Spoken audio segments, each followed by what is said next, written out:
Here we are again, guys. More details on these 92 pistons. Ya lo tenemos cortado, trabajado. He already cut them and worked them. Se ve totalmente nuevo. They look totally new. Este es el pistón que no recomiendo para usarlo, es nuevo. This is the piston that I do not, even though it's new, I do not recommend. Mire lo que pesa.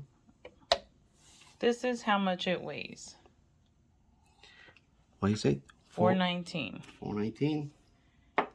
Y los pistones modificados por Bluebird Performance. And this is the modified pistons, modified by Bluebird Performance. And that is their weight.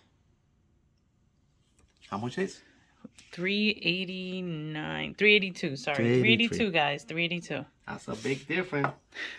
And a lot of RPM too. Stay tuned. Stay tuned, guys.